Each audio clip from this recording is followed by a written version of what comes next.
Muy buenas noches. Le damos una cordial bienvenida a esta segunda sesión del curso de hacking ético que estamos desarrollando aquí en XNet Solution. En esta oportunidad nos hemos estado revisando temas del primer capítulo en el cual hemos empezado a ver un poco conceptos de hacking ético y de footprinting.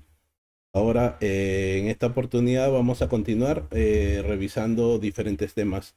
Durante la semana hemos recibido varios mensajes de algunos de los participantes que se presentaron y nos comentaron que estaban bastante interesados en poder aprender todos los temas de ciberseguridad. Es por eso que hemos decidido como empresa poder ayudarles a poder entregarles un mayor marco y conocimiento técnico para poder desarrollar el hacking ético.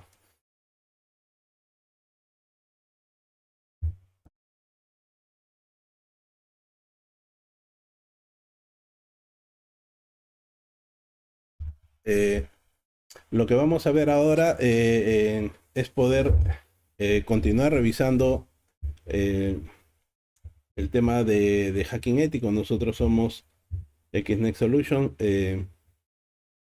Para poder empezar, me gustaría poder presentarme para algunas personas que aún no me conocen. Mi nombre es Jan del Carpio, seré su instructor en este curso gratuito de hacking ético. Como parte de mi experiencia profesional, tengo más de 18 años en ciberseguridad y más de 25 años en networking y lo que es redes. Como parte de mi experiencia, actualmente soy instructor internacional de los cursos de Ethical Hacking para Easy Council, curso de Pentesting, Forense, curso de manejo de incidentes y algunos cursos más. También he sido instructor en la maestría en la maestría de telecomunicaciones y de seguridad. Ahora, como parte de mis certificaciones, tengo varias certificaciones orientadas al tema de la ciberseguridad, pero más que eso, tengo mucha experiencia desarrollando temas de hacking ético. El objetivo de este curso es poder ir un poco más allá de la parte teórica, el poder explicar de maneras más prácticas y al mismo tiempo el poder ayudar a las personas a poder ir un poco más allá de los comandos y de las herramientas automatizadas. Es por eso que desarrollamos un curso que permita a las personas que están interesadas poder aprender a poder hacer un hacking ético en sus organizaciones o en las organizaciones en las cuales requieran y el poder revisar las diferentes fases que se necesitan para poder hacer ello. Sin más preámbulo, entonces vamos a desarrollar el tema de esta sesión. Estamos en la sesión número 2, somos XNet Academy, eh, Academia Educativa para la comunidad. Hemos estado revisando algunos de los temarios. Empezamos un poco revisando los conceptos de ethical hacker y ahora nos estamos enfrascando en ver temas de footprinting. En esta oportunidad vamos a empezar a desarrollar los temas de footprinting para poder ir con más detalle revisando cada una de las herramientas que tenemos para poder desarrollar hacking ético. Entonces vamos a ingresar a revisar estos temas.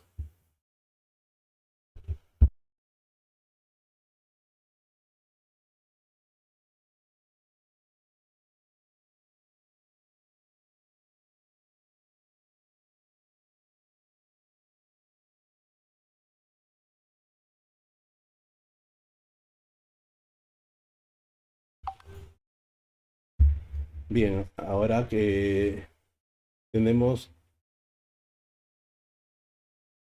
eh, acceso a la cámara, tenemos acceso a la pantalla completa. Permítanme cuadrar la presentación. Ok, ya se refrescó. Ahora que tenemos acceso a la pantalla completa, vamos a empezar a revisar este tema. Eh, en la sesión anterior estuvimos hablando de algunos casos importantes que se desarrollan a nivel de los primeros pasos del footprinting. Footprinting o reconocimiento es la primera etapa o la primera fase del hacking ético que nos permite identificar información acerca de la organización. Muchas veces cuando vamos a hacer un servicio de hacking ético a las organizaciones ya nos dan los activos.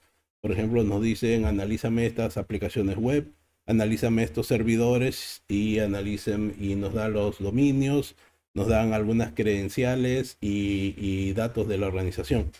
Algunas veces pensamos que con eso la etapa de reconocimiento de footprinting no es ya necesaria para poder realizarla. Sin embargo, es importante entender que muchas organizaciones siempre solicitan que se pueda realizar un análisis de brechas a su superficie expuesta. Es importante poder identificar diferentes vulnerabilidades que puedan estar presentes dentro de la red. En este caso vamos a empezar vamos a continuar revisando lo que estuvimos viendo la sesión anterior. Como parte de esta presentación hay temas que ya tocamos anteriormente, ya hablamos acerca de Google Hacking, no lo vamos a volver a hacer, eso está en el video de la primera sesión, igual que Shodan. Entonces vamos a empezar a revisar acerca de Sublister y una serie de herramientas que se utilizan en esta etapa. Por ejemplo,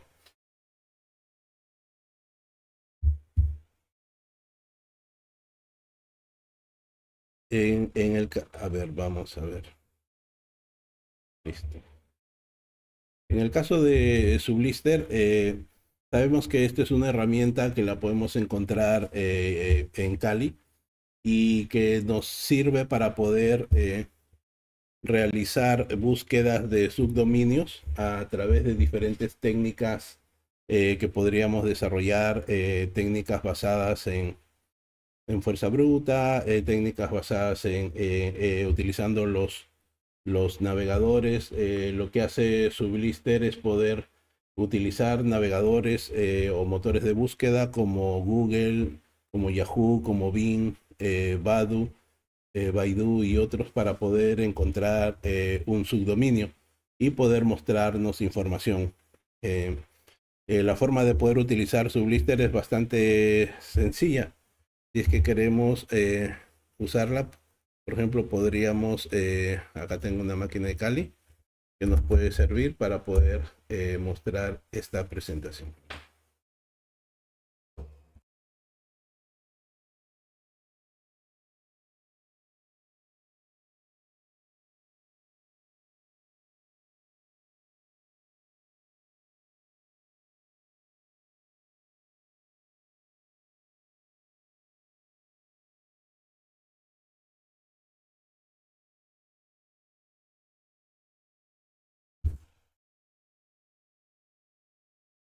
Bien, entonces, mm, normalmente si es que no tuviéramos instalado Sublister dentro de Kali, tendríamos que instalarlo. La forma de poder verificar es llamar al comando. En este caso yo ya lo tengo instalado, es por eso que me sale el prompt. Si no lo tuviera, recordemos que cualquiera de las aplicaciones o las herramientas que se utilizan en Kali o se instalan a través de la de repositorio de Kali a través de apt-get install y donde vamos a poner en este caso eh, la herramienta que queremos instalar, o en caso de que esta herramienta no estuviera en el repositorio vamos a utilizar Google para poder buscar el repositorio en GitHub y poder descargarlo y poder utilizarlo, que son los dos métodos más utilizados para poder instalar una herramienta. En este caso esta herramienta ya la tengo instalada aquí en Kali y lo que vamos a hacer es usarla, ¿no? Una de las cosas importantes que hace todo pentester es la documentación. En este caso no es necesario aprenderse muchas cosas y podemos echar mano de los comandos que Sublister nos permite, en este caso, obtener. Como tenemos acá, con -d ponemos el dominio que queremos analizar, con -b activamos un módulo que se llama Subbrute. Es un módulo que toma un poco de tiempo en poder habilitar y empieza a hacer fuerza bruta para poder encontrar nombre de dominios, o nombre de subdominios, mejor dicho, ¿no? Podríamos orientar el puerto si es que sabemos que de repente el dominio tiene aplicaciones en otros puertos, podríamos usar la opción "-t", que son hilos, que significa mayor cantidad de tareas corriendo en simultáneo para poder hacer más ágil y más rápido la respuesta. Con "-c" podríamos identificar los motores, los engine. Con "-c" se refiere a que es un engine. Normalmente estas son herramientas en Python que lo que hace es subirse a Google. Por ejemplo, Google tiene su motor de búsqueda, es un engine, y a través del motor de búsqueda de Google le hacemos preguntas a Google y le decimos que nos muestre tal información. Igual lo podemos hacer con Bing, con Baidu, con Yahoo y otros motores de búsqueda más. Si uno quiere especificar algo, alguno de ellos lo pone con "-c". Si uno no pone nada, vamos a ver que automáticamente lo va a empezar a hacer. Y acá quiero mostrar algo importante, ¿no? Por ejemplo, si yo pusiera, por ejemplo, Sublister, y yo diera un dominio, vamos a poner un dominio conocido, ¿no? minedu.go.pe, y vamos a poner en este caso que lo quiero hacer con un motor de búsqueda con "-c", y le voy a poner Google. Entonces, ¿qué estoy haciendo ahí? Le estoy diciendo que busque los subdominios de Minedu, y que lo haga a través del motor de búsqueda de Google. O sea, le va a preguntar a Google acerca de los subdominios, pero hasta ahorita de repente alguno no sabe qué es un subdominio. Normalmente todo lo que se publica en Internet, todos los servidores que se publican en Internet están directamente relacionados con un dominio. Por ejemplo, imagínense que tenemos Saga Falabella. Saga Falabella, su dominio principal es falabella.com.pe. Sin embargo, sobre Falabella está, digamos, seguros. Falabella está banca, de repente está viajes, está el www de la página del retail, ¿no? Y pueden haber muchos otros nombres adelante de falabella.com.pe. Entonces, esos otros nombres son subdominios, y en la práctica son otros servidores más publicados en Internet. ¿Por qué es importante ver la superficie expuesta? ¿Por qué es importante encontrar los subdominios? Porque normalmente la mayoría de organizaciones siempre lo que hace es resguardar y proteger a los servidores que son el core del negocio, que son los que atienden a los clientes. Pero una empresa tiene muchos servidores conectados a Internet y muchas veces no le da el mismo nivel de seguridad a todos los servidores. Cuando uno hace un barrido de todos sus subdominios, o mejor dicho, cuando uno encuentra todos los diferentes servidores del dominio al cual estamos analizando, podríamos identificar con pruebas a cada uno de ellos que podemos encontrar algunos servidores que pueden ser vulnerables. Algo que sí es cierto es que muchos de esos dominios se encuentran en la misma DMZ o se encuentran en la misma red. El que una empresa no pueda ser atacada por su servidor principal no significa que un atacante ingrese a un servidor de menor, digamos, que sea un servidor secundario que no tenga mucha información, digamos, crítica para sus clientes, pero al mismo tiempo, si ese servidor es vulnerable, lo que le va a permitir al atacante no es obtener datos, sino es ingresar a la red. Estando en la red puede atacar al servidor más importante, pero ya estando dentro bypassó todos los equipos de seguridad. La búsqueda de subdominios es una de las etapas muy importantes en este paso. Por ejemplo, si yo pongo este comando, vamos a ver que no aparece nada. Muchas veces no aparece nada porque las herramientas con el pasar del tiempo empiezan a cambiar. Por ejemplo, ustedes cuando empiecen a utilizar herramientas, digamos, de footprinting, que son herramientas que utilizan los motores de búsqueda, se van a encontrar de que cualquier cosa que hagan con Google ya no les va a dar resultados. ¿Por qué no les va a dar resultados? Google acaba ya hace algunos años de cambiar su política. Actualmente tú necesitas a la herramienta agregarle una API key de Google. Agregándole una API key, Google va a poder recién responder. ¿Y por qué actualmente no está respondiendo? Porque no tiene configurado el API Key para que Google pueda, en este caso, responder. Y acá en el error dice Google, probablemente ahora está bloqueado de nuestros requests. ¿Qué significa? Que no le está respondiendo, no es que esté bloqueado. Y esto es algo muy sencillo. Lo que pasa es que Google no solamente para Sublister, sino para cualquier herramienta que podamos utilizar de pentesting, lo que hace es, para cada usuario le permite 100 queries diarios, solo 100 queries diarios. Si tú superas los 100 queries diarios, te va a empezar a cobrar. En este caso, de acuerdo a la página de Google, te dice que a partir de 100.000 queries son $5 y así sucesivamente hacia arriba. El costo es muy, muy bajo, pero sin embargo es un costo.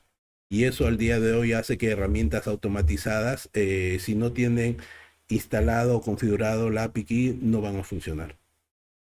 Entonces, por ejemplo, yo haciendo con Google, no es que Google no me responda, sino es que Google, para que me responda, necesita que yo le implemente una API Key o le agregue la API Key, eh, en este caso de mi usuario, ¿no? Yo tengo un usuario, digamos, creo mi cuenta en Google y esa cuenta en Google me permite tener una API Key o un identificador de autenticación.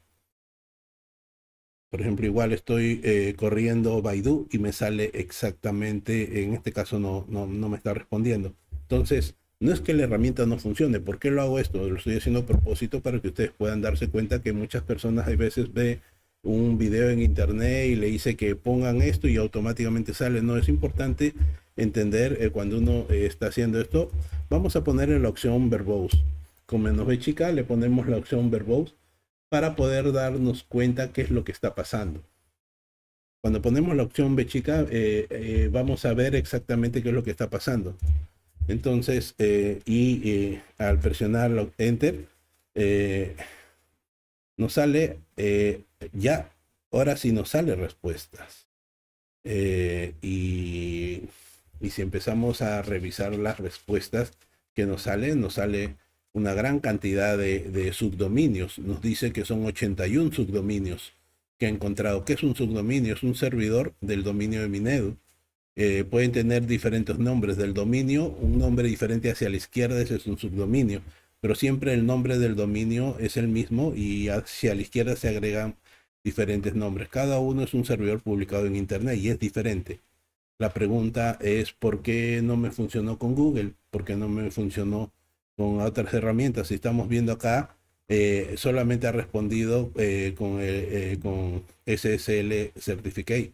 Virus Total también pide una API key, por eso dice los requests están bloqueados, ¿no? Y de repente podría responder con otra herramienta, pero al día de hoy la mayoría de motores de búsqueda están pidiendo que las herramientas de query, o sea, las herramientas que hacen consultas a los motores de búsqueda, se registren para que ellos lleven el control de quienes están consultando los datos y para que cada cierta cantidad de consultas, bueno, que es pagar $5 por 100.000 consultas, 100.000 queries, ¿no? O sea, no es nada, pero es en Internet con los miles de millones de queries que se hacen a estos motores, en verdad, para ellos es llevar una gestión también para no entregar datos de manera abierta, ¿no?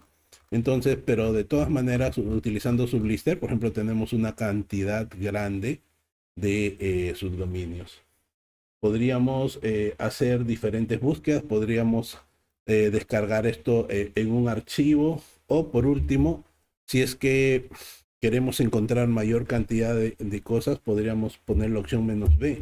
Cuando ponemos la opción "-b", activamos la opción que se llama fuerza bruta y ahí lo que hacemos es activar un servicio que nos va a permitir, desde luego que va a demorar más, pero que va a permitir empezar a hacer mayor queries. En este segundo query, por ejemplo, no solamente tenemos las respuestas de SSL, sino también tenemos la respuesta de Netcraft. Netcraft también ya respondió y hasta ahorita, por ejemplo, ya no serían 81, serían un poco más de respuestas, pero como activamos con la opción "-b", se ha empezado a activar el módulo de subbrute, que es un módulo de fuerza bruta para encontrar, en este caso, subdominios.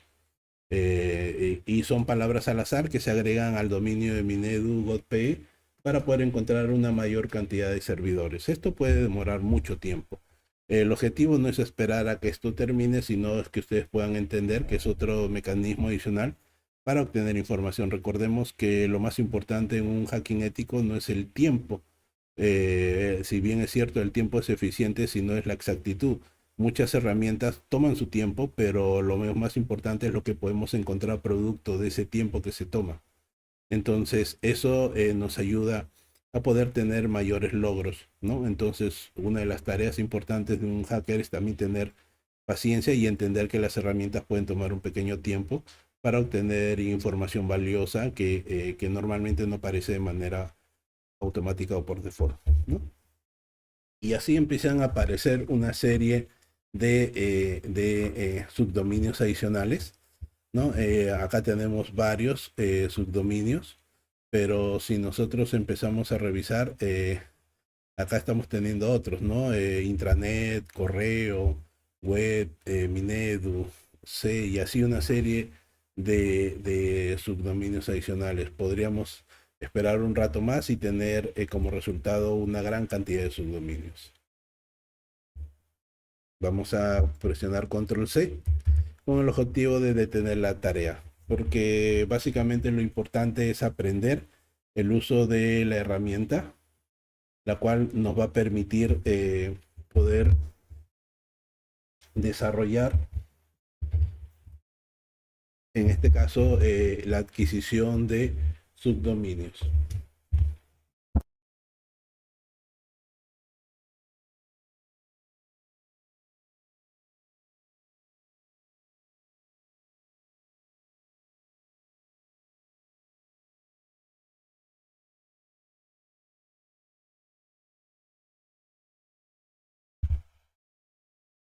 Bien, entonces ahora otra de las herramientas que podríamos nosotros revisar, bueno, por ejemplo acá tenemos DNSMap, con el mismo principio que hemos estado viendo anteriormente. La idea es buscar subdominios con el objetivo de poder localizar entradas a servidores, a nuevas páginas web y algunas otras, en este caso, equipos al cual podríamos analizar. En esta presentación puse algunas de las líneas de comando que DNSMAG nos permite. Por ejemplo, podríamos agregar, a diferencia del caso anterior, un archivo de palabras que se va a poner adelante del subdominio para poder hacer consultas y ver si esos se pone delante del dominio para ver si ese subdominio existe o no existe. Podríamos sacar, al igual que en el caso anterior, podríamos botar este resultado a un archivo, ¿no? Podríamos retrasar las respuestas y algunas otras cosas más, ¿no? Algunos ejemplos que se pueden hacer como parte de las consultas. Desde luego,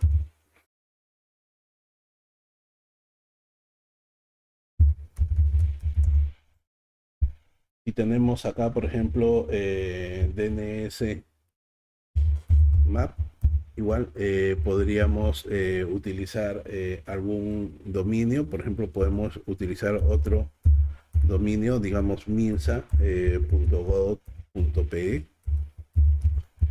y de repente hacer que este subdominio que este dominio nos pueda botar una lista de subdominios. Podemos decirle que el resultado pueda salir, digamos, en nuestra ruta por default, que en este caso es Cali, y le vamos a poner salida de DNSMAP, y le voy a poner a qué subdominio pertenece, o a Minsa, ¿no? De Minsa. Y voy a hacer que el resultado empiece a guardarse en un archivo, ¿no? En ambos casos, en el caso anterior, en este caso, podríamos tener una salida y este se podría guardar en un archivo. Muchas veces cuando se activa estas modalidades, no vamos a ver las salidas, por eso voy a elevar privilegios acá para poder ir mostrando la presencia del archivo. Bueno, en este caso recién están empezando a aparecer.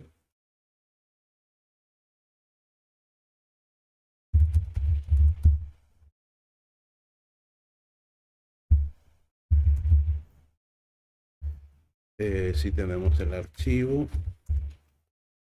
El archivo, bueno, recién está tomando datos. Esto mucho va a depender de cada herramienta. Cada herramienta utiliza diferentes mecanismos para poder obtener información. Acá vemos que sobre el dominio que estamos poniendo, el resultado es un poco más lento que en el caso anterior que estuvimos viendo Sublister. DNSMAP demora un poco más en poder botar resultados. Si vemos los datos de salida, vamos a tratar de mostrar el archivo que está generando. Bueno, todavía no me muestra nada porque el archivo está tomado y cerrado por eso, pero acá me está mostrando una dirección IP y acá me está mostrando recién en este caso un subdominio del dominio Minsa. Sin embargo, sabemos que Minsa tiene una gran cantidad de servidores. El Ministerio de Salud maneja una gran cantidad de servidores. Bueno, pero la herramienta se toma su tiempo para poder sacar resultados. Entonces, algo importante que podríamos nosotros indicar es, mucho va a depender de que siempre que hagamos algunas pruebas, utilicemos más de una herramienta, porque no siempre todas las herramientas nos van a dar los mismos resultados. Sin embargo, esto nos va a permitir poder tener un mejor panorama de cuál es la herramienta que nos puede ayudar a poder encontrar mejores resultados y poder obtener datos para poder realizar el servicio de pentesting. Voy a cortar esta salida porque está demorando y está bastante lenta. Si hubiéramos hecho esto con Sublister, de repente hubiera sido mucho más rápido. Desde luego que sí. No es que una herramienta sea mejor que otra, simplemente son diferentes formas de poder procesar. Si hago esto de que estaba haciendo con Minsa y lo hago con Sublister, Sublister me saca inmediatamente muchos, porque consulta directamente a varias herramientas, ¿no? Y en pocos segundos ya me sacó más de, por lo menos acá voy a tener más de 80, 90, 128 dominios, subdominios, ¿no? Entonces, y lo hizo en un tiempo muy corto, muy rápido. Entonces, y eso les ayuda a ustedes a poder darse cuenta cuál es la herramienta que van a necesitar poder utilizar. Especialmente porque se hace esto. Muchos clientes al día de hoy piden que analicemos la superficie expuesta, o mejor dicho, los servidores que tienen publicados a internet, y ver si es que estos pueden estar o tener algún compromiso, qué puertos abiertos pueden tener, o en este caso si es que presentan alguna vulnerabilidad. Estuvimos viendo en la sesión anterior que Shodan nos ayuda mucho a eso. Si nosotros utilizamos Shodan, podríamos a través de un dominio poder ver qué equipos tienes puesto, y si es que hay algunas vulnerabilidades asociadas que ya Shodan las detectó, las puede inclusive enumerar.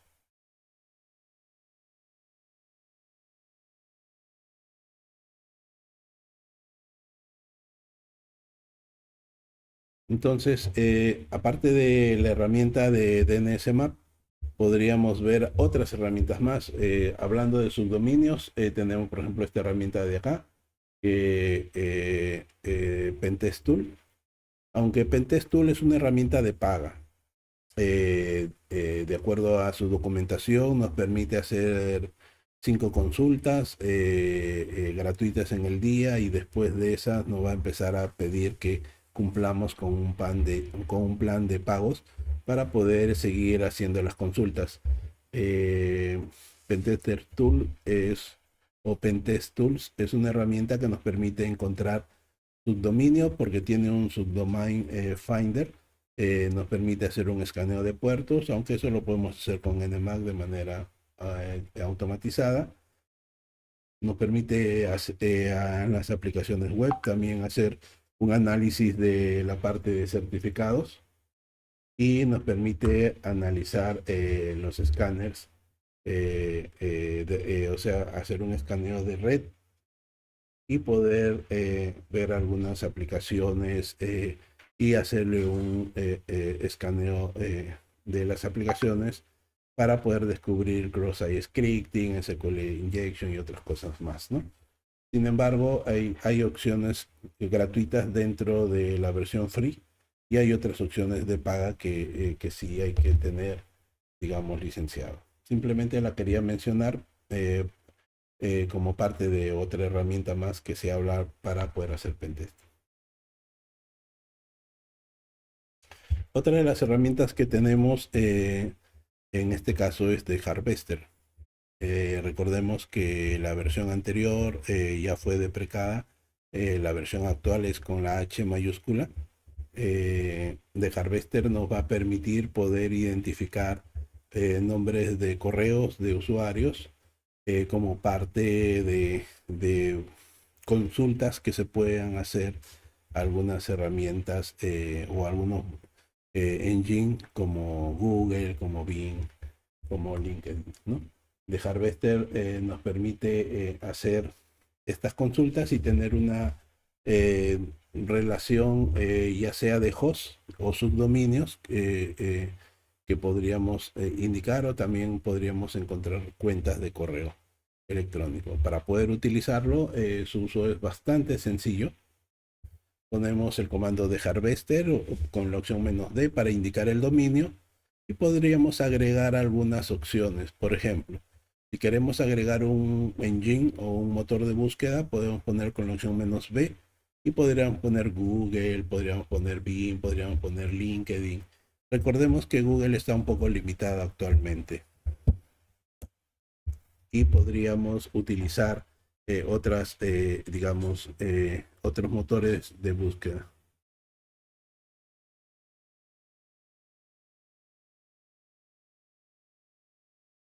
Otra de las cosas importantes también es que tiene otros delimitadores como "-l" para poder delimitar la cantidad de resultados, y también podríamos sacar este resultado en un archivo con la opción "-f", ¿no? Poniendo la opción "-f" podríamos indicar la ruta para un nombre de reporte y podríamos obtener un archivo de resultados.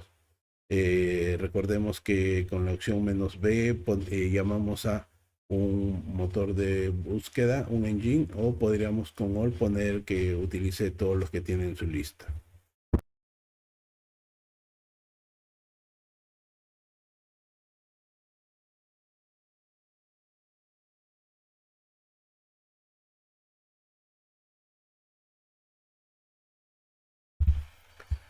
Y podríamos obtener eso, ¿no? Entonces, si nosotros revisamos esto, creo que el uso es bastante sencillo, no demanda de mucho esfuerzo. Vamos a poder limpiar esta pantalla. Normalmente de Harvester podríamos poner un dominio, por ejemplo Minsa. Podríamos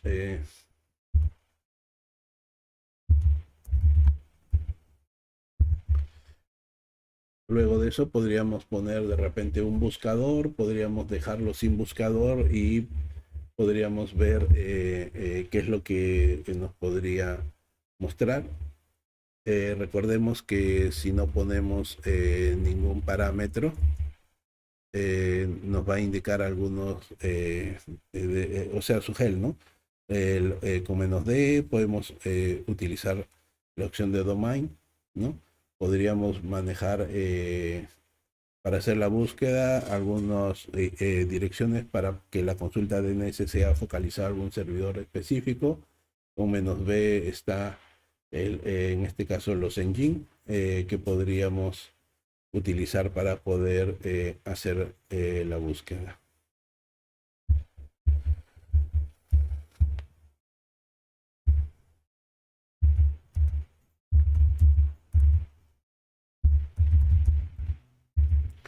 podríamos lanzar de esta manera. Por ejemplo, no está saliendo absolutamente nada, ¿no? Podríamos poner con -b, digamos, bin.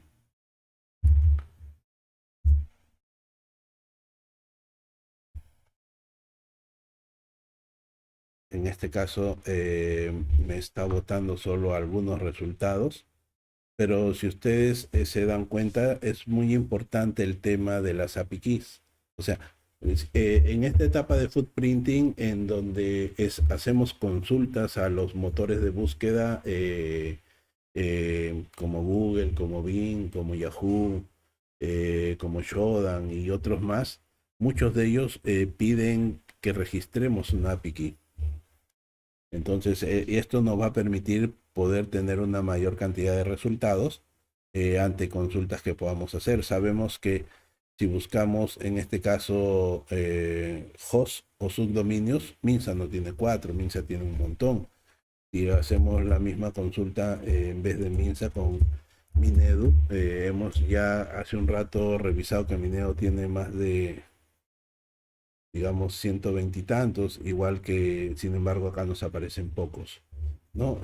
Mucho de esto se debe, en este caso tenemos dos eh, correos electrónicos que lo más probable es que lo haya leído de su página web, porque Webmaster y Buzón de mi certificado son correos típicos que podrían estar en su página web y que Bing lo ha encontrado simplemente durante el análisis a la página web de Minedu y lo tiene ahí como uno de sus,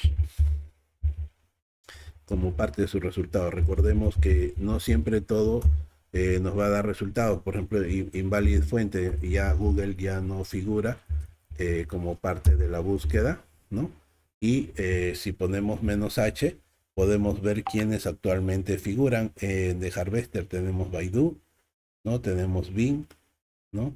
Tenemos Sensi, y bueno, tenemos algunos otros engine como parte del análisis. Subdomain Finder y Virus Total, Yahoo y otros más, ¿no? Entonces, ciertos, digamos, en este caso tenemos Google ya no forma parte, sin embargo, Yahoo sí forma parte. Podríamos poner, por ejemplo, igual, ¿no? A Yahoo.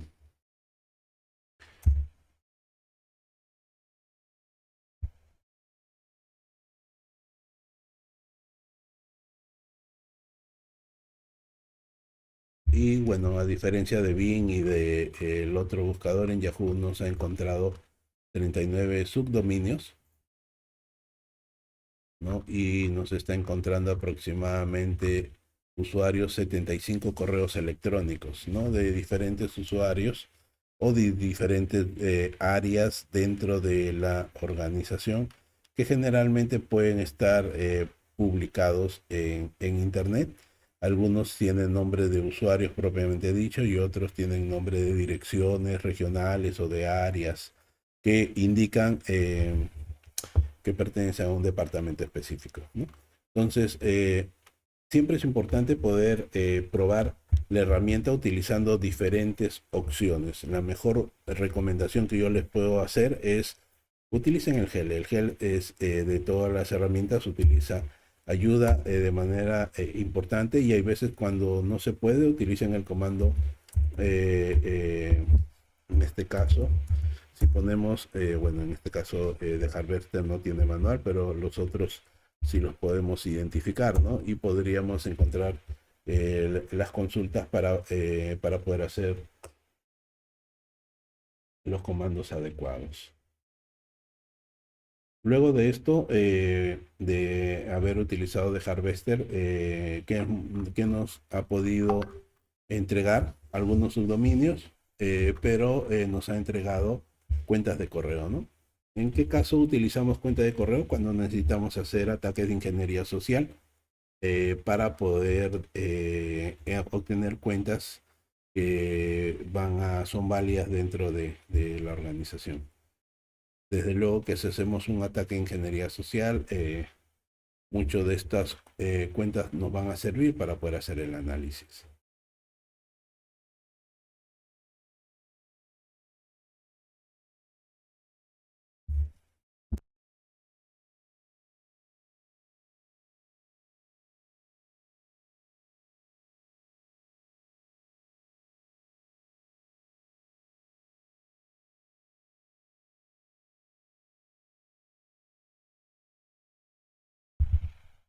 Bien, entonces,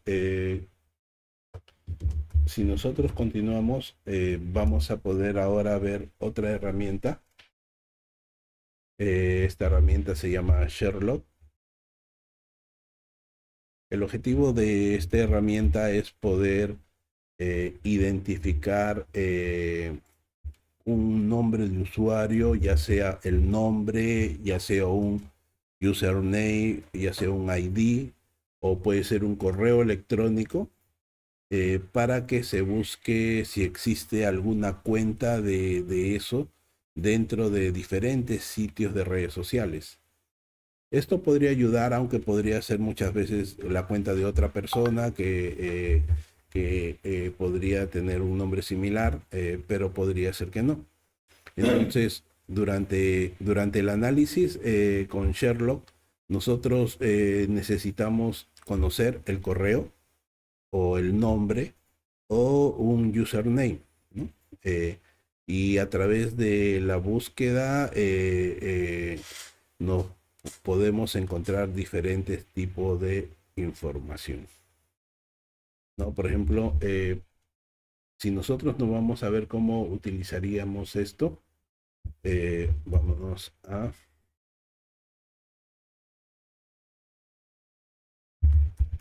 vamos a limpiar pantalla. En este caso tenemos Sherlock con "-h", podemos ver el help en este caso de Sherlock. Recordemos que si no lo tenemos instalado, apt-get install Sherlock, ¿no?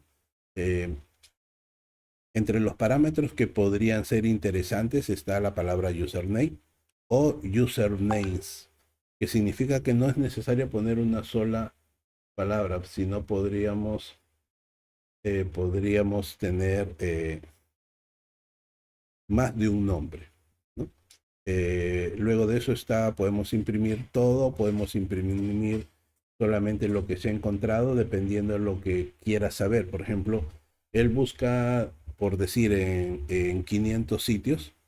Te puede salir en qué sitios lo encontró y en qué sitio no, o simplemente solo te va a salir en qué sitios los encontró. Entonces, cuando tú definas que quiero imprimir todo, te va a salir los 500 sitios y en dónde los encontró de los 500. Si marcas imprimir encontrado, solo te va a mostrar los sitios donde los encontró. De repente te imprime 10 o 15 líneas, nada más. ¿No? Podríamos utilizar algunas otras opciones como site. Con el site podríamos buscar en sitios específicos. Por ejemplo, a mí me interesa buscar información de una persona en redes sociales. O sea, quiero saber qué información hay en redes sociales y me gustaría encontrar esto en esas redes. Entonces yo podría hacer una búsqueda personalizada basado en eso. Sherlock ayuda un montón a encontrar ese tipo de objetivos. Por ejemplo, ¿cómo podríamos hacer la búsqueda? Podríamos hacer Sherlock. Luego de eso podríamos poner print. Primero lo voy a poner print all para que nos muestre en general todo lo que busca.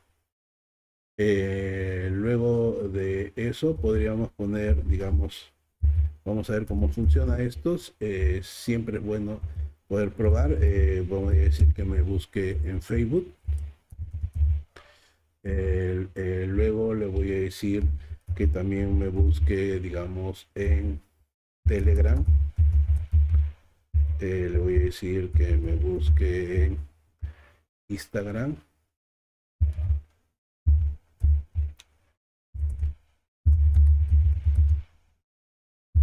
Voy a decir que me busque en este caso LinkedIn.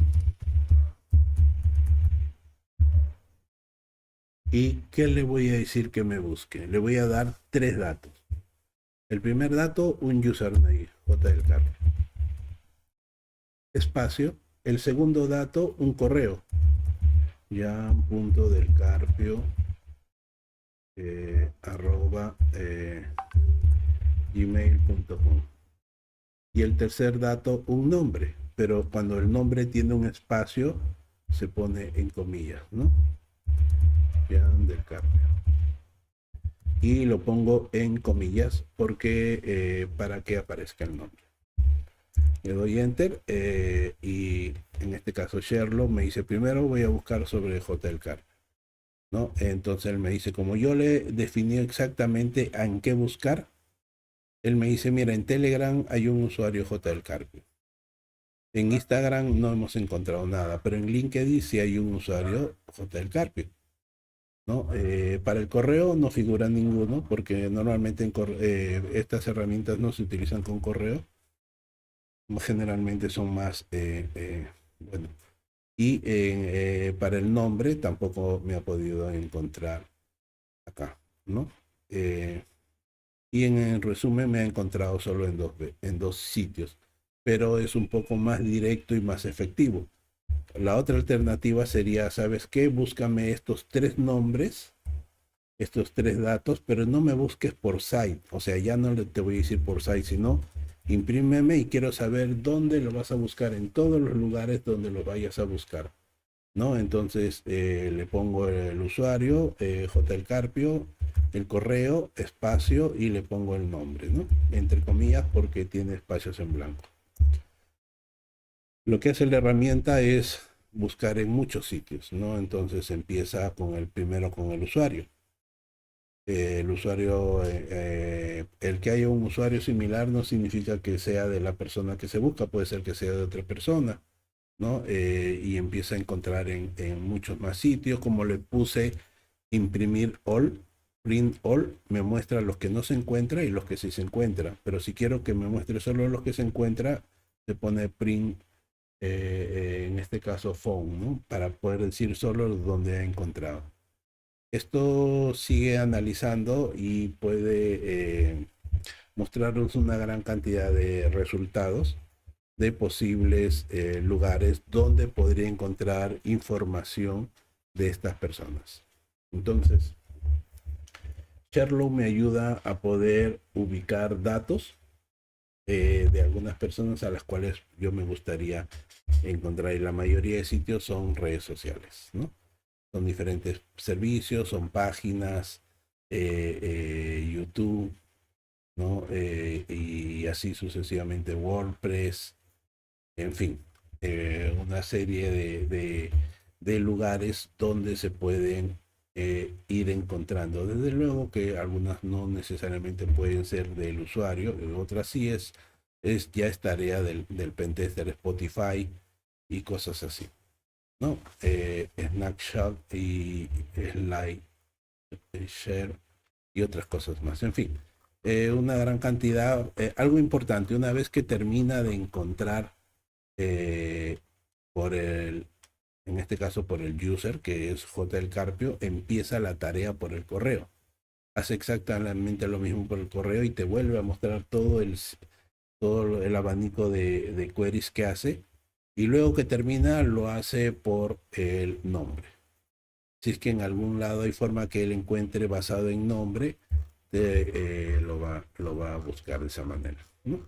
Y te va a ir, ahora ya lo empezó a hacer por correo, en algunas cosas, en algunos servicios un usuario no está basado en correo, en otros de repente sí, entonces en función a eso lo encuentro o no lo encuentro, ¿no? Y en la tercera ya lo va a buscar por nombre. Entonces esto nos ayuda a poder encontrar, él lo busca ahora por nombre, ¿no? Pero siempre entre comillas porque ese nombre tiene espacios en blanco.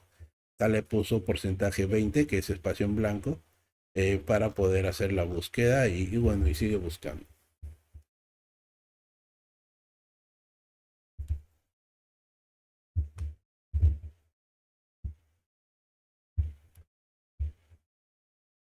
Y ahí podríamos seguir. Voy a pararlo porque creo que el objetivo de esto es lo esfuerzo para que se detenga. creo que el objetivo es poder ver cómo funciona la herramienta para poder hacer las búsquedas. Entonces, podemos conocer a Sherlock. Sherlock es una herramienta bastante interesante, especialmente cuando buscamos a alguien. Nos ayuda a poder obtener posible información de cuentas que puedan tener en redes sociales o en sitios públicos. Adicional a Sherlock, tenemos otras herramientas más. Dimitri, en este caso es una herramienta de colección de información. Nos va a poder realizar consultas de voice, hacer algunas búsquedas de posibles subdominios y otras cosas más. Esto mucho va a depender si funciona bien o no. Yo poco lo uso porque generalmente siempre que trato de usarlo me demora mucho en obtener resultados. Sin embargo, es otra herramienta más para poder buscar este tipo de información.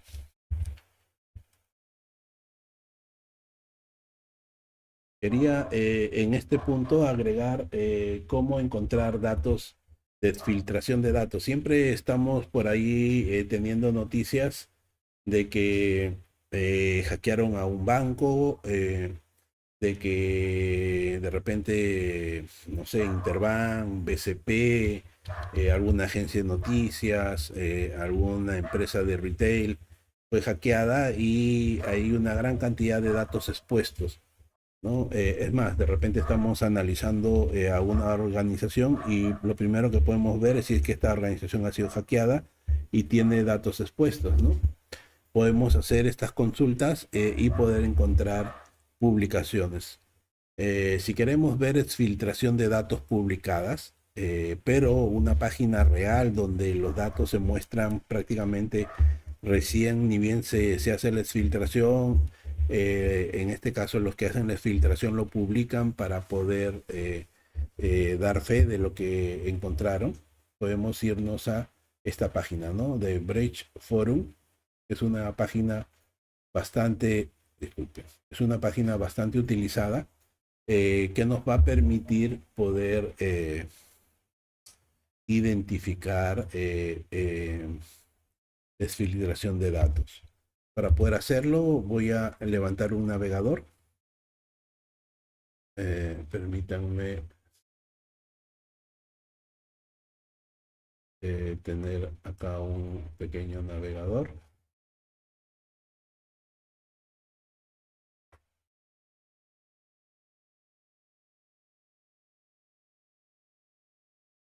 Y vamos a irnos a la página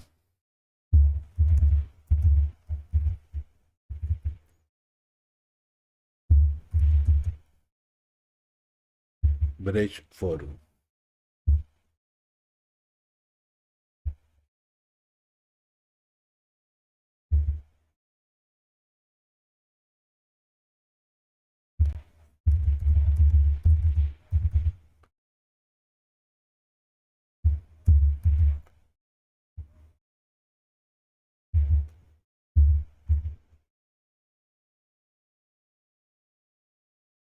A ver, vamos a... Para poder ingresar a esta página podríamos, nos piden que nos registremos. Podríamos generar un registro. El registro no necesariamente es un registro de paga, o sea, es un registro libre, pero sí es importante tener un registro, ¿no? Al momento de registrarnos, hacemos clic en Register, estamos de acuerdo con la política y nos piden algunos datos que podríamos ir poniendo para crear un registro. En este caso, voy a registrarme, me dan un segundito para poder registrarme. Más que registrarme, para poder autenticarme, porque yo ya esto lo utilizo y tengo acá algunas credenciales.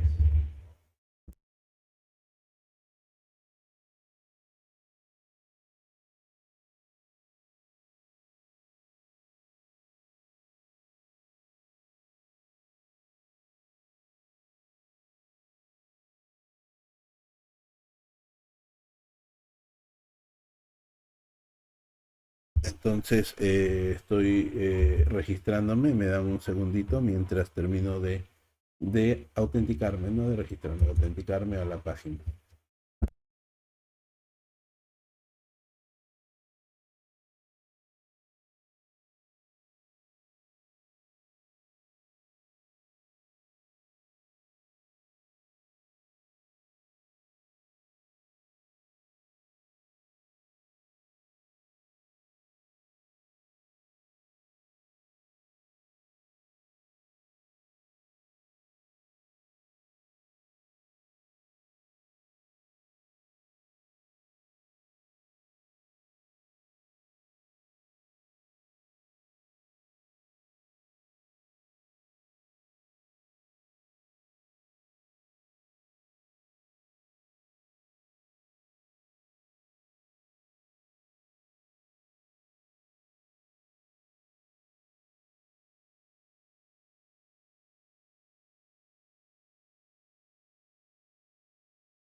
Bien, entonces acá ya me he logueado simplemente a la página Brechas Forum. Uno puede crear un usuario con datos rápidos, no te van a pedir ningún dato de paga ni nada de esas cosas. Una vez que ya estamos logueados, podremos hacer búsquedas de información de repente, porque al final cuando buscamos podemos buscar algunas, digamos, empresas que hayan sido atacadas. Esto tiene varias categorías para poder hacer búsquedas. Simplemente podemos hacer búsquedas de lead, de bases de datos, en este caso, de diferentes datos robados. Podemos ver páginas, diferentes temas relacionados, o simplemente podemos hacer a nivel de empresas, ¿no? Por ejemplo, podemos poner, por ejemplo, Interbank, pasó ya hace un tiempo atrás, pero podríamos poner de repente Interbank y ver qué nos vota de Interbank.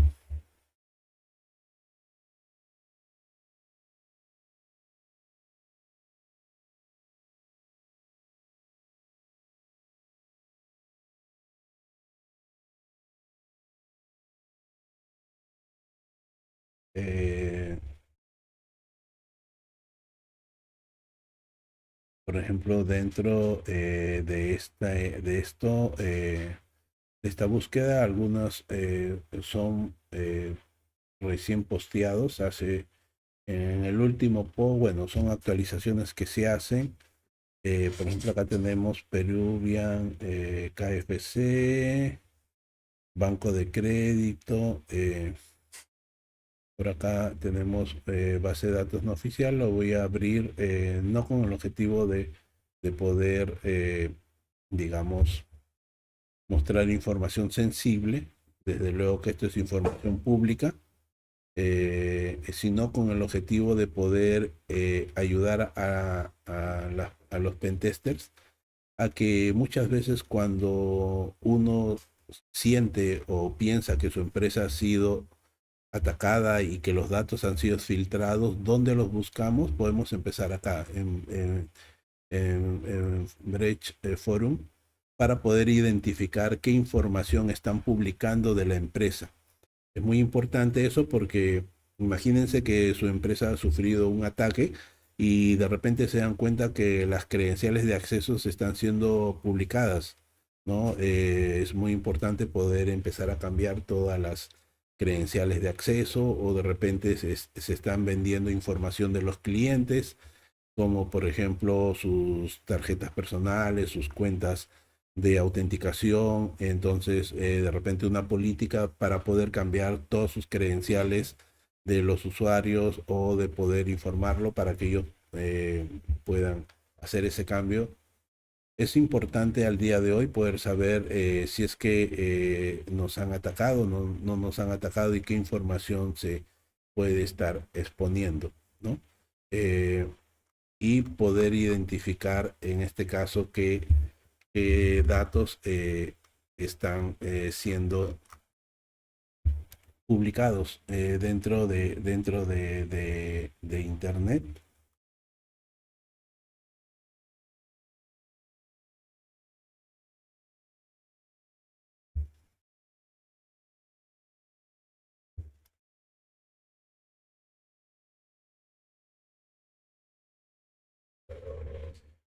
Por ejemplo, acá hay algunos datos, por ejemplo, del BCP.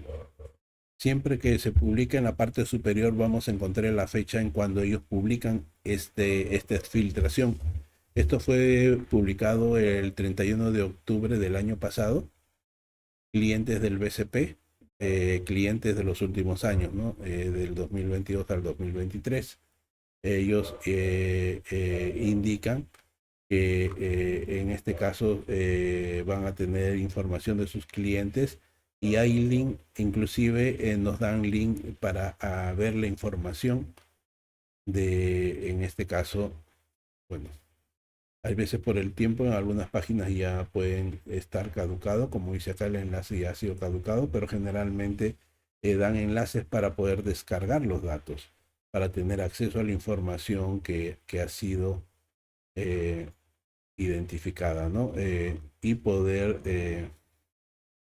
identificar los datos que han sido filtrados.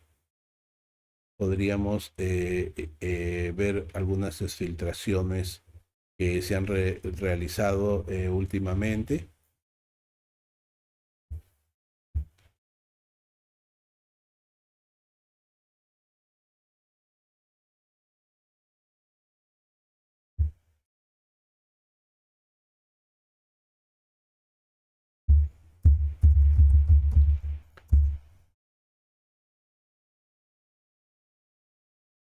Bueno, estos son datos de RENIEC. La publicación fue el 31 de octubre.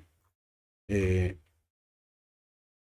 Muestran cierta información pública para que demuestren que hay datos, y generalmente en la parte de abajo dan links para descargar las bases de datos que ellos han filtrado, que son normalmente bases de datos de la RENIEC.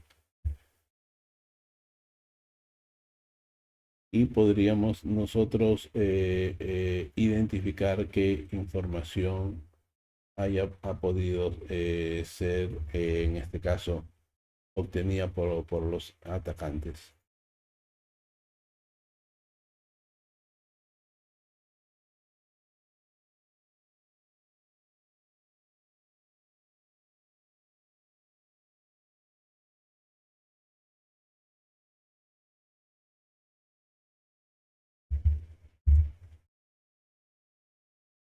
Si es que buscamos, por ejemplo, otro tipo de información dentro de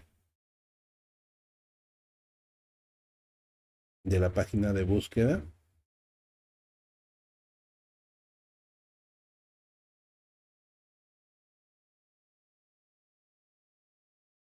por ejemplo, una filtración más reciente que se haya podido llevar a cabo.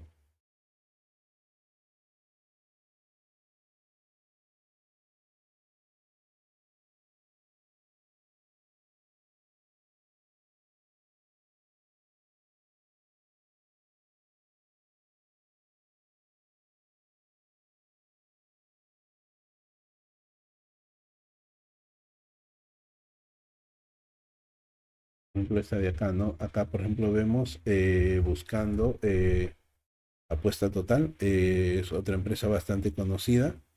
Ahí está tuvo una exfiltración de datos el 6 de marzo. Estamos hablando hace exactamente un mes que se publicó esto. en donde ellos pudieron adquirir información. Bueno, son 200 megas de datos y esta data contiene, bueno, esta es la estructura, ¿no? ID, el usuario, el password en hash MD5, información del usuario, su nombre, su apellido, su ID de jugador dentro de la plataforma, ¿no? Y alguna otra información, los bonos que tiene y alguna otra correo electrónico, ¿no? Desde luego que para desbloquear o para acceder a la data piden 7 créditos, pero si vemos cada crédito acá tiene un costo muy bajo.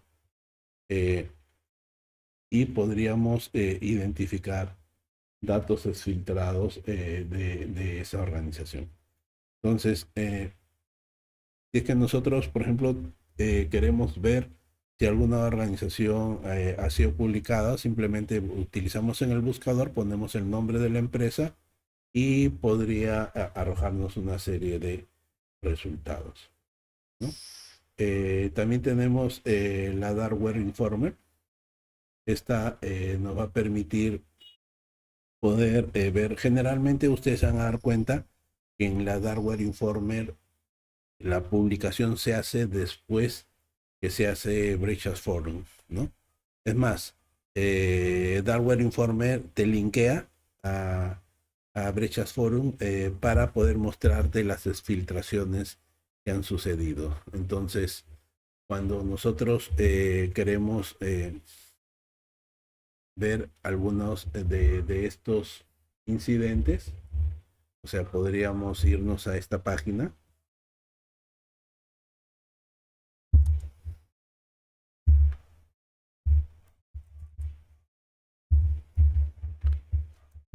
Darkware Informer. Y bueno, si bien es cierto, acá también pide que te puedas loguear, pero no es necesario si es que quieres igual hacer una búsqueda. Podemos hacer una búsqueda, podemos buscar una organización. Por ejemplo, acá tenemos el historial de lo que le sucedió a Interbank. Podemos abrir uno de los posts, ¿no?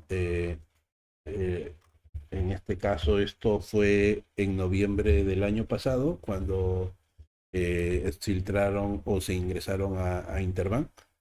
La información es del 18 de noviembre y en este caso el site fue de interbank.com. Bueno, muestran un poco de información y la cantidad de datos que expusieron, credenciales, cantidad de credenciales de diferentes sitios que fueron exfiltrados, ¿no? La data siempre la vamos a encontrar en Brechas Forum o en otro, en este caso, en otro enlace, que siempre acá ellos, la Darkware, ponen el enlace de donde están sacando esa información, ¿no? Por ejemplo, acá para Interbank tenemos dos enlaces. El segundo, igual, nos habla del 30 de octubre, en donde nos están hablando, Brechas Forum está la base de datos y se puede descargar los datos bancarios que se habían robado, ¿no? En este caso contiene 3.7 terabytes de 3 millones de clientes, ¿no? O sea, se han metido a todo el banco completo y se han llevado mucha información del banco, ¿no? Bueno, entiendo que la SBS al día de hoy recién está terminando de investigar para que pueda sancionar esta brecha, porque al día de hoy si tu empresa sufre una brecha de datos, tienen una sanción del Estado por haber sido atacados, ¿no? Si uno va a Brechas Forum para poder ver esta exfiltración, ahí se muestra la información en detalle, ¿no? Algunas páginas, datos de los usuarios, bases de datos y una serie de información disponible para poder verificar que la data que se filtró es correcta, ¿no? Y esta es una publicación de Brechas Forum, ¿no? Es ahí donde se muestra eh, la exfiltración, ¿no? Acá está la estructura de las bases de datos que se filtraron, ¿no? Acá están los enlaces para la descarga de los datos, acá están los downloads para poder descargar, son más de 3 terabytes de información del banco, ¿no? Algunas capturas de evidencia como que demuestran que ellos se han podido meter a varias cuentas de varios clientes, mostrando que el acceso es permitido, ¿no? Algunos datos credenciales, licencias y datos de- de- del banco, ¿no? Entonces, es importante poder tener presente estas dos páginas, no por el hecho de poder buscar información de otros bancos, sino porque como pentester o como éticos, hacker éticos, nosotros también debemos de ver si la organización a la cual estamos analizando ha sufrido alguna brecha y qué datos están expuestos. De esa manera podríamos darnos cuenta por dónde han podido ingresar. Dándose cuenta qué tipo de datos están expuestos, también puedes intuir a qué bases de datos se han metido, a qué servidores han ingresado, qué información está expuesta. No solamente eso, puedes ayudar a la organización a que puedan entender que tienen que cambiar ciertos datos porque esos datos ya los conocen todo el mundo, ¿no? Y es una brecha muy grande para la organización. Y que mejor de poder saber dónde ubicarlo, dónde encontrarlo para poder mantenernos seguros. Bien, el siguiente punto que quería mostrarles es acerca del manejo de metadatos. En este caso, podemos utilizar una herramienta muy conocida, muy sencilla, que se llama EdFit Tools. EdFit Tools es una herramienta que lo que hace es mostrarnos la metadata de un archivo, en este caso puede ser un archivo gráfico, ¿no? Puede ser una foto, puede ser, digamos, nos va a mostrar de qué cámara ha sido tomada, nos va a mostrar cuándo ha sido cuándo se tomó la foto, nos va a mostrar en este caso la imagen, qué características tiene, qué resolución tiene la cámara, dónde fue tomada, la ubicación GPS de la cámara, dónde fue tomada, información en este caso del propietario, ¿no? O mejor dicho, del equipo desde donde se tomó. Esto, la forma de poder utilizarlo es muy sencillo. StreetTool tiene una gran cantidad de parámetros, pero normalmente la forma más sencilla de utilizarlo es poner el comando StreetTool espacio y el nombre del archivo, ¿no? En este caso, el nombre del archivo tiene que ser puede ser el nombre de una imagen. Si nosotros queremos analizar eso, por ejemplo, veamos un ejemplo muy sencillo. Vamos a entrar a nuestra máquina de Kali. Vamos a limpiar la pantalla para poder empezar a trabajar. Entonces, el día de hoy, por ejemplo, yo tomé una foto, le llamé al archivo foto de un iPhone. Y acá tenemos, ¿no? A las 6:17 se tomó una foto. Desde luego que cuando uno toma una foto y esa foto lo pasas como archivo, la extensión del iPhone es HIC, ¿no? Este es el archivo de foto del iPhone, ¿no? Lo guardé en esta máquina para poder utilizar Exit Tool, ¿no? O sea, si yo utilizo Exit, a ver, vamos a ver, Exit Tool y llamo al archivo, que en este caso es la foto, eh, y yo le doy Enter. La herramienta automáticamente lo que hace es mostrarme la metadata de esa foto, ¿no? O sea, a ver, por acá creo que tenemos la foto.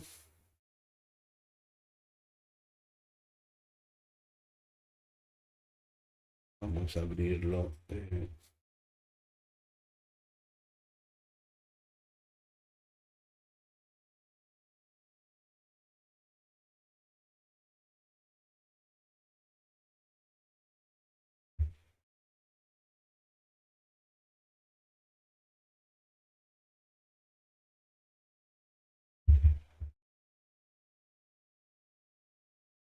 Bueno, no tengo un lector para eso, pero igual.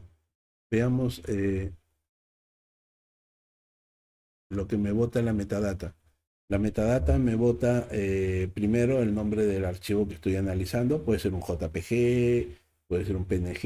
En este caso la extensión es HIC, que es la foto tomada por un iPhone. Acá me dice cuándo esta foto fue tomada, cuándo se creó el INO de los datos propios. Esto fue tomada el día 7 de abril, que es el día de hoy, a las 6 de la tarde, ¿no? A las 6:17, ¿no? Algunas de las características, bueno, datos de la resolución, ¿no? Tipo de imagen, ¿no? En este caso, algo muy importante, ¿cuál es la cámara que se utilizó? Es un iPhone XR, ¿no? O sea, la foto fue tomada desde un iPhone XR en formato horizontal. Acá tenemos, aparte de eso, tenemos algunos otros datos más de la toma de la foto, pero lo que a una persona también no solamente le va a interesar son los parámetros de la foto, sino los valores georreferenciales, ¿no? Y para eso tenemos una gran cantidad de valores. Tenemos eh, la altitud, latitud, más abajo tenemos los parámetros que puede tener esto. Si no nos queremos complicar mucho, el parámetro resumen está al final, ¿no? La posición GPS significa la ubicación de dónde se tomó la foto. Ahora, recordemos algo, si al día de hoy utilizamos una cámara, todas las cámaras tienen GPS, no solamente de celular, sino también las cámaras modernas ya vienen con un GPS y todas las fotos que te tomas, ya sea con una cámara normal, digital, tiene un GPS interno y tiene una ubicación, ¿no? Y si lo tomas con un celular, por default también tiene una ubicación de GPS. Muchas personas toman una foto y lo suben en sus redes sociales, entonces están tomando la foto y están diciendo de dónde lo tomaron, están mostrando su ubicación en el momento que lo tomaron, ¿no? Imagínate que alguien sube ahorita una foto de un lugar, entonces uno y postea su foto, descarga el archivo, lo abre y ve cuándo tomó la foto. Y si la foto es reciente, uno puede sacar la ubicación exacta de esa persona en ese tiempo. Y eso es un poco peligroso, ¿no? Acá tenemos la ubicación GPS y acá tenemos en este caso la ubicación, ¿no? Entonces voy a copiar esta ubicación, voy a irme a Google. Justo acá lo había abierto como para que esto no demore, ¿no? Tenemos, a ver, vamos a ver.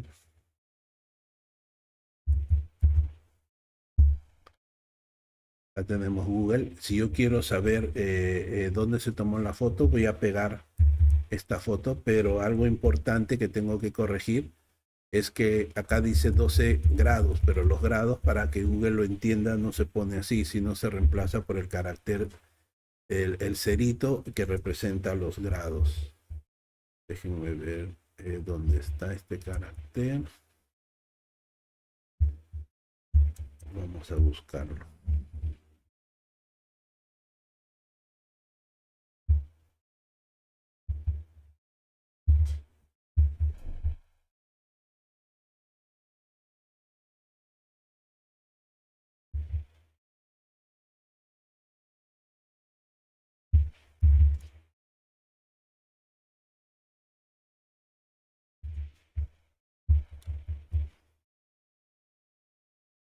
Entonces, a ver, permítanme conseguir el carácter especial.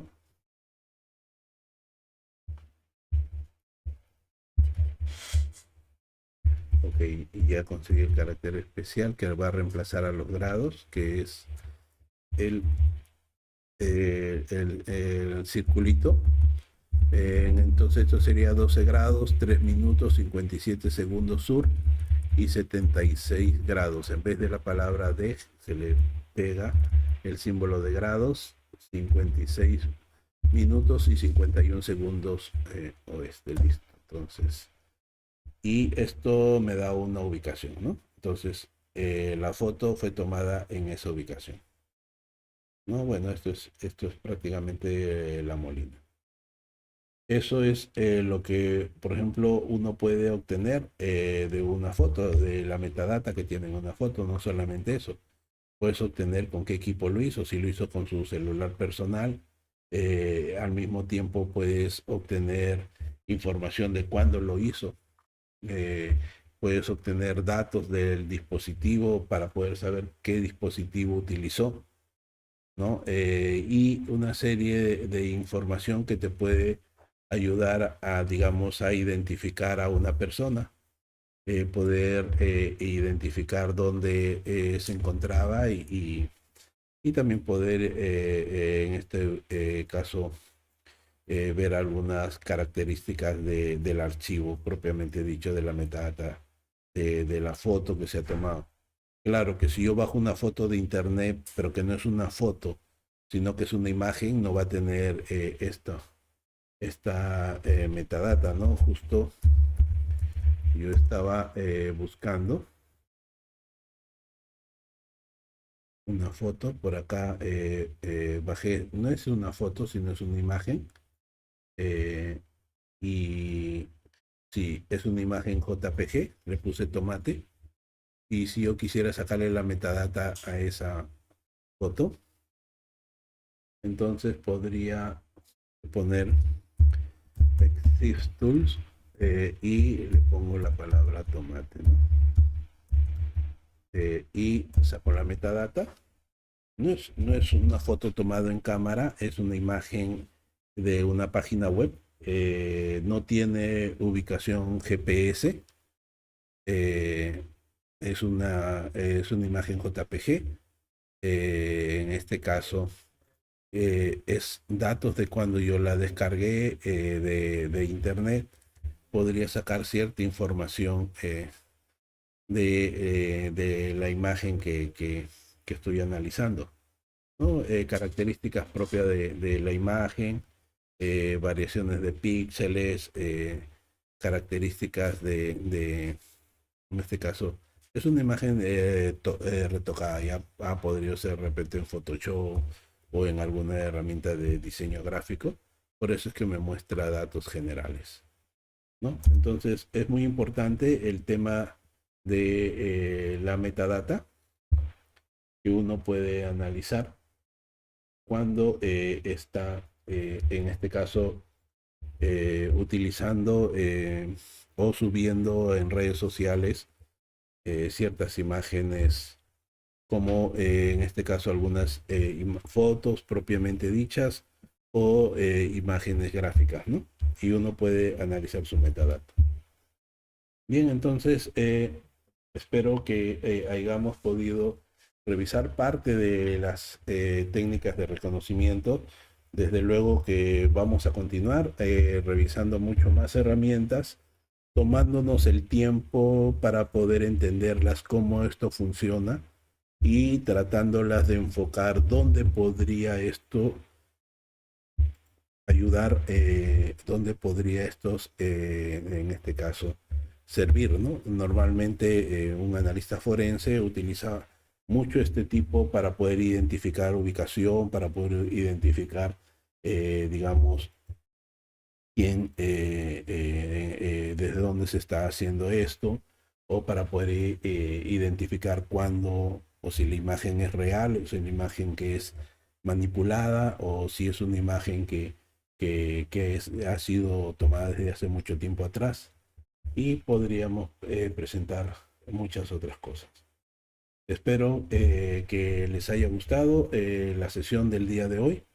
Vamos a continuar teniendo muchas más sesiones de estas, tocando muchos más temas. El tema de ethical hacking no es solo 2 o 3 sesiones, va a ser muchas más, con el objetivo de que podamos entender y podamos aprender cada una del uso de las herramientas, después combinar estos conocimientos con casos prácticos que nos permitan poder desarrollar análisis en organizaciones para poder ayudar a las empresas a poder mantenerse seguros.